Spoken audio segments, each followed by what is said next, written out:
एक तरफ middle east में इजराइल अपनी कार्रवाइयों को रोक नहीं रहा। तमाम मुस्लिम देश इजराइल के खिलाफ खड़े हैं, लेकिन बावजूद इसके वो बेखौफ होकर अपने दुश्मनों को खत्म करने में लगा हुआ है। वहीं दूसरी तरफ एक और बड़ी खबर आपको बता दें, जब सबकी नजरें इजराइल की कार्रवाई पर थी, तब रूस यूक्रेन पर ताबड़तोड़ हमले कर रहा है। रूस आसमान से यूक्रेन पर आफत बरसा रहा है और इससे परेशान यूक्रेनी राष्ट्रपति जेलेंस्की ने अब यूरोपीय देशों से गुहार लगाई है। रहम की भीख वो मांग रहे हैं।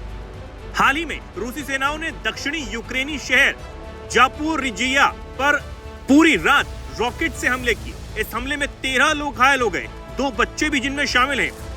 मैं आपको बता दें, पिछले कुछ दिनों से यूक्रेन पर रूस ने अपने हमलों को और ज्यादा तेज कर दिया है। राष्ट्रपति डोनाल्ड ट्रंप की तमाम कोशिशों के बावजूद भी युद्ध तो रुका नहीं, बल्कि रूस के हमले और ज्यादा बढ़ गए हैं। यूक्रेनी राष्ट्रपति ने बताया है कि अकेले सितंबर की शुरुआत से ही 3500 से ज्यादा ड्रोन और लगभग 190 मिसाइलें, साथ ही 2500 से ज्यादा हवाई बम रूस की तरफ से यूक्रेन पर दागे गए।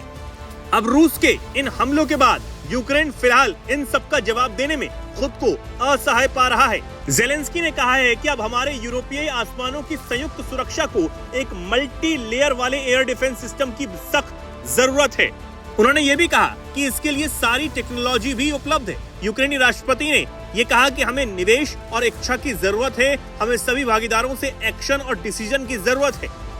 आपको बता दें, हाल ही में रूस के ड्रोन पोलैंड की जमीन तक पहुंच गए थे, जिसके बाद नाटो देशों को यूरोपियन एयर डिफेंस सिस्टम बनाने की दिशा में सोचने के लिए मजबूर किया।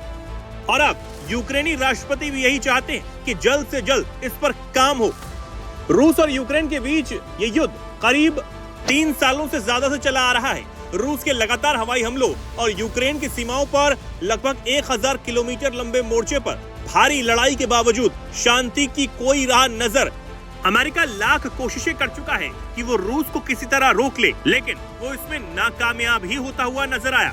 इसका कोई ठोस समाधान अब तक नहीं निकल पाया है। यूरोप के कई देश भारत की तरफ भी टकटकी लगाए देख रहे हैं कि वो रूस को किसी तरह अपने संबंधों का फायदा उठाकर शांत कराए।